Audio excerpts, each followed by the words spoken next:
তাহলে ওই রিয়াজুল জান্নাহ থেকে তোমরা ফারতাও উপকার লাভ করো। সুবহানাল্লাহ।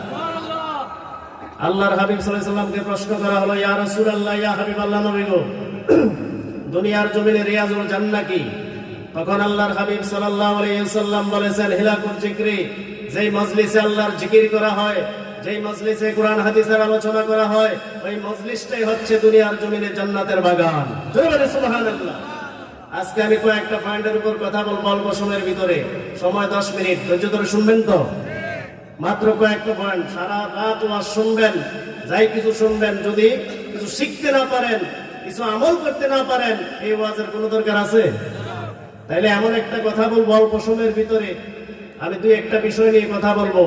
আমরা এই দুই একটা বিষয়ের উপর যদি আমল করতে পারি, আল্লাহ পাক রব্বুল আলামিন এই আমলের বদৌলতে আল্লাহ পাক রব্বুল আলামিন আমাদেরকে জান্নাতুল ফেরদাউস নসিব করুক। সকলে বলি আল্লাহুম্মা আমিন। প্রথমত আমি যে বিষয়টা আলোচনা করব সেটা হচ্ছে গীবত সম্পর্কে। কি সম্পর্কে? গীবত সম্পর্কে আমি আলোচনা করব। আর একটা আলোচনা করব আপনাদের সম্মুখে মুনাফিকদের বৈশিষ্ট্যগুলো সম্পর্কে আমরা আলোচনা করব। আমরা আমাদের সমাজে সচরাচর অহরহ আমরা দেখতে পাই, সুন্নি সেজে বিভিন্ন মসজিদে ইমামতি করতেছে, ঠিক কিনা বলেন? অথচ সে সুন্নি না, মুনাফিকি করে।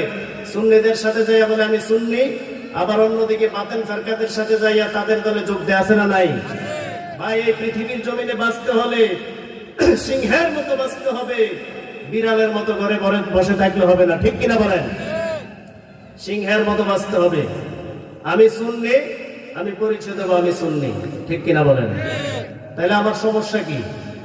আমি এক জায়গায় সুন্নি পরিচয় দিই, আরেক জায়গায় অন্য দল পরিচয় দিই, দিয়ে দিয়ে সুবিধা লাভ করি, আছে না নাই? এমন ধরনের সুবিধা যারা চলবে, তারা কাল কিয়ামতের ময়দানে অবশ্যই হিসাব দিতে হবে, ঠিক কিনা বলেন? বর্তমান জমানায় বেশি ফিতনা ফাসাদের যুগ, গীবতের যুগ, সমালোচনার যুগ। দোকানপাটে, রাস্তাঘাটে, যে যেখানেই যান দেখবেন সমালোচনার গীবত, আছে না নাই? একটা কথা মনে রাখবেন, আল্লাহর হাবিব সাল্লাল্লাহু আলাইহি ওয়াসাল্লাম গীবতের ব্যাপারে কঠোরতা প্রয়োগ করেছেন। এই গীবত অত্যন্ত নিকৃষ্ট একটা জিনিস। মানুষ অপরাধ করে, জিনার কাজ করে, অন্যায় কাজ করে, বিভিন্ন বড় বড় কবিরা গুনাহ করে, কিন্তু আমার আপনার চোখের সামনে সচরাচর অহরহ আমরা ধনী গরিব, টাকাওয়ালা পয়সাওয়ালা, আলেম এবং মুফতি মুহাদ্দিস, যে যাই বলুন, আমরা অহরহ যে কোনো সামান্য ব্যাপার নিয়ে আমরা সমালোচনা করতেছি, যেটা আমরা নিজেরাও বুঝতে পারি না, ঠিক কিনা বলেন?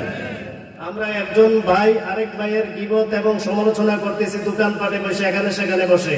আজকে আমি জানিয়ে দেব, এই যে আমরা গীবত করতেছি, এটা আমাদের কি ক্ষতি হয় শুনবেন।